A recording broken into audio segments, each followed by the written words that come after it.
Hello नमस्कार दोस्तों, वापस से एक नई वीडियो में आपका स्वागत है। और आज की वीडियो यूपी पंचायत चुनाव 2026 को लेकर के बहुत ही ज़्यादा ज़रूरी होने वाली है। और इस वीडियो के अंदर दोस्तों हम लोग सब कुछ विस्तार से समझने वाले हैं कि यूपी में पंचायत चुनाव कब तक हो सकते हैं और क्या कुछ बड़े बदलाव हुए हैं, आरक्षण लिस्ट कब तक जारी हो सकती है और वोटर लिस्ट का जो शेड्यूल है वो कब तक क्या है और क्या कुछ बड़े बदलाव इस बार किए गए हैं, खास करके नए प्रत्याशियों के लिए जो लोग पहली बार चुनाव लड़ेंगे। तो ये सब कुछ आप जानेंगे इस वीडियो के अंदर, तो वीडियो को पूरा ज़रूर देखिएगा। और अगर आप चैनल पर पहली बार आए हैं तो सब्सक्राइब करके सपोर्ट अपना बनाए रखिए। चलिए दोस्तों, बिना टाइम इसके वीडियो को शुरू करते हैं और सारी जो चीज़ों को स्क्रीन पे यहाँ पे समझते हैं। तो देखिए, सबसे पहले उत्तर प्रदेश पंचायत चुनाव 2026 पूरी जो तिथि है उसके बारे में जानने वाले हैं। योग्यता और डॉक्यूमेंट क्या क्या लगने वाले हैं, इस सब के बारे में हम लोग विस्तृत से यानी कि डिटेल से सारी चीज़ें समझने वाले हैं। तो दोस्तों, ये जो पंचायत चुनाव वो त्रिस्तरीय पंचायत चुनाव है, जिसके अंदर ग्राम पंचायत, क्षेत्र या ब्लॉक पंचायत और जिला पंचायत तीनों पद पे चुनाव होने हैं। और इस चुनाव को लेकर के दोस्तों जो प्रशासनिक तैयारी है, मतदाता सूची का अपडेट और उम्मीदवारों की योग्यता दस्तावेज, ये जो इंपॉर्टेंट चीज़ें, ये सब कुछ हम लोग यहाँ पे समझने वाले हैं। तो सबसे पहले हम लोग समझ लेते हैं वोटर लिस्ट का जो शेड्यूल होने वाला है, यानी कि मतदाता जो सूची होती है उसके बारे में। तो क्या क्या चीज़ें किस तरह से होने वाले यहाँ पे। तो देखिए, जुलाई से लेकर के अभी तक इस पे काम चल रहा था। जुलाई 2025 से लगभग 6 महीने इसके ऊपर काम हुआ है।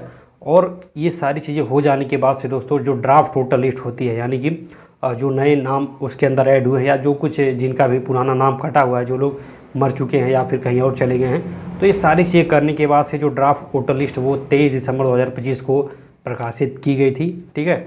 और दावे और आपत्ति दर्ज करने की जो तिथि है वो 24 दिसंबर से लेकर के 30 दिसंबर थी वोटर लिस्ट की। और उस आपत्ति का जो एक तरीके से निस्तारण होगा वो 31 दिसंबर 2025 से लेके 6 जनवरी 2026 तक ये जितने भी दावे और आपत्तियाँ हैं उनका निस्तारण होगा। उसके बाद से बात करें हम लोग अगर फाइनल वोटर लिस्ट की, तो वो 6 फरवरी 2026 को जारी हो जाएगी। तो जो फाइनल वोटर लिस्ट है वो 6 फरवरी को जारी हो रही है। और मतदाता सूची की एक तरीके से जो संशोधित फाइनल लिस्ट है वो 14 फरवरी तक जारी हो सकती है। कहीं कहीं ये चीज़ें आ रही हैं। तो वोटर लिस्ट का ये शेड्यूल है। और वोटर लिस्ट का काम जैसे ही पूरा होता है तो फिर आरक्षण लिस्ट जो है वो जारी हो जाएगी। फिर उसके बाद से दोस्तों जो चुनाव की अधिसूचना, एक तरीके से चुनाव का नोटिफिकेशन है, वो भी आ जाएगा। खैर, ये चीज़ें तो सबको पता है कि किस महीने में होने वाला है, लेकिन जब तक नोटिफिकेशन नहीं आता है ना, तब तक जो प्रत्याशी होते हैं वो पूरे दमखम के साथ उतरते नहीं हैं मैदान में।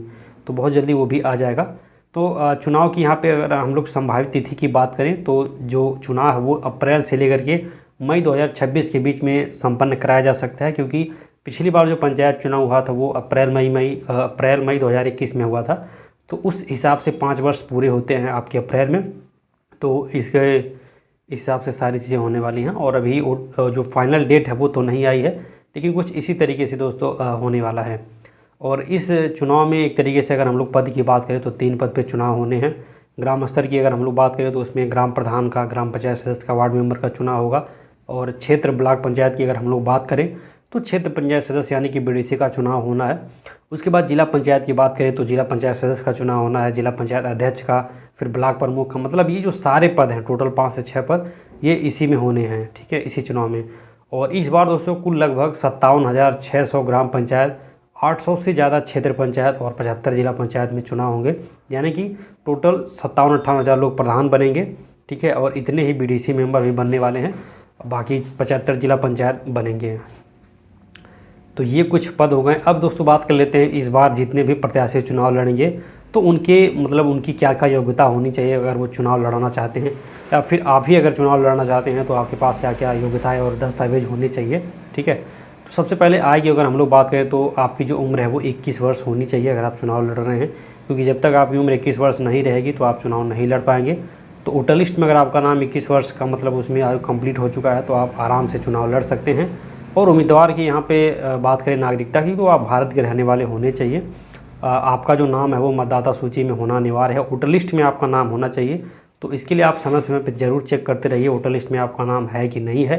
ठीक है, ये बहुत ज़रूरी चीज़ें हैं। और वोटर लिस्ट अगर आपको नहीं अभी तक प्राप्त हुई है, आपको कहीं से मिल नहीं रहा है, तो आप हमारे माध्यम से ले सकते हैं। आपको स्क्रीन पर नंबर दिया गया है। और इसके साथ साथ दोस्तों आपके गांव में जो काम हुए हैं ना 5 साल के अंदर, चाहे रोड का काम हो, चाहे नाली का काम हो, 15वें वित्त में, मनरेगा में, आपके वर्तमान में जो प्रधान जी हैं उन्होंने 5 साल के अंदर जो भी काम किए हुए हैं, इन सब चीज़ों की जानकारी आप हमारे माध्यम से 1 दिन के अंदर ले सकते हैं, बहुत ही मिनिमम चार्ज पे। तो जो लोग RTI डाल करके थक चुके हैं इस चीज़ के लिए, वो लोग हमसे कॉन्टेक्ट कर सकते हैं। खैर, इसके बारे में हम लोग बाद में बात करेंगे वीडियो के लास्ट में।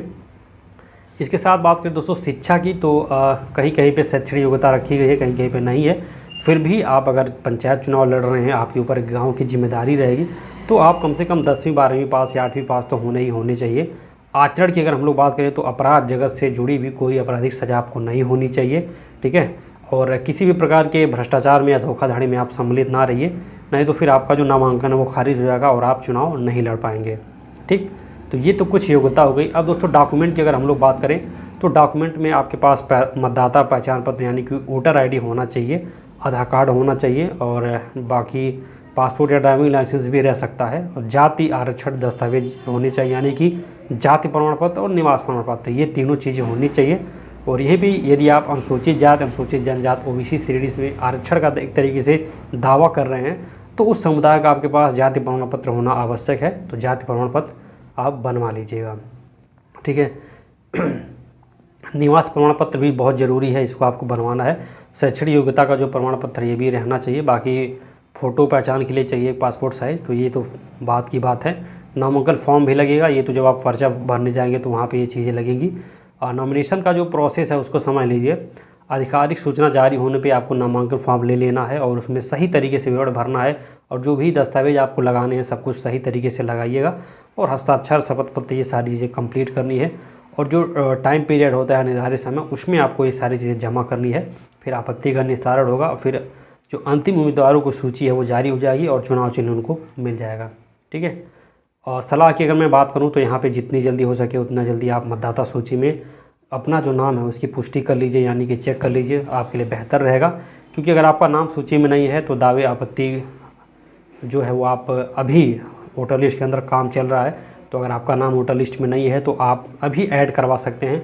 अपने BLO से संपर्क करिए, या फिर जो भी अधिकारी हैं, निर्वाचन अधिकारी आपके ब्लॉक से, आपके ज़िले से, उनसे संपर्क करिए। वोटर लिस्ट के अंदर अपना नाम ज़रूर से ज़रूर ऐड करवा लीजिए, ठीक है। आधिकारिक तारीख, दस्तावेज सूची और फॉर्म रिलेटेड जो जानकारी है वो राज्य निर्वाचन आयोग की वेबसाइट पर मिल जाएगी। बाकी अगर आपको कहीं नहीं मिलता है तो आप हमसे भी संपर्क कर सकते हैं। तो दोस्तों ये कुछ बड़े अपडेट हैं यूपी पंचायत चुनाव को लेकर के। और एक फाइनल निष्कर्ष की बात करें तो वही पंचायत चुनाव 2026 में अप्रैल से मई महीने के बीच में हो सकता है। बाकी अभी घोषणा नहीं हुई है।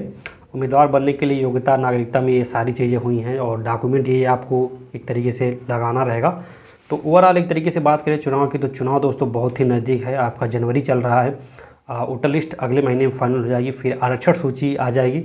और इस बार आरक्षण सूची में भी बहुत कुछ बदलाव देखने को मिलेगा। खैर आरक्षण के ऊपर हम लोग अगली वीडियो के अंदर बात करने वाले हैं। तो इस वीडियो के अंदर इतना ही दोस्तों। अगर आप प्रत्याशी हैं और आप चुनाव लड़ रहे हैं और आप ये जानना चाहते हैं कि आपके गांव में पिछले 5 साल के अंदर कौन कौन से काम हुए हैं, कितनी योजनाएं आई हुई हैं, कहाँ कहाँ पे कितने कितने पैसे खर्च किए हुए हैं, कहाँ पे कितनी रोड बनी, नालियाँ बनी, सड़कें बनी, तो ये सारी जानकारी आप हमारे माध्यम से एक दिन के अंदर ले सकते हैं। तो स्क्रीन पर आपको नंबर दिख रहा होगा, आप इस पर कॉन्टैक्ट करिए और सारी जानकारी एक दिन के अंदर प्राप्त कीजिए अपने व्हाट्सएप पे PDF फॉर्मेट में। तो मिलते हैं नेक्स्ट वीडियो में नई अपडेट के साथ। तब तक के लिए टाटा, बाय बाय।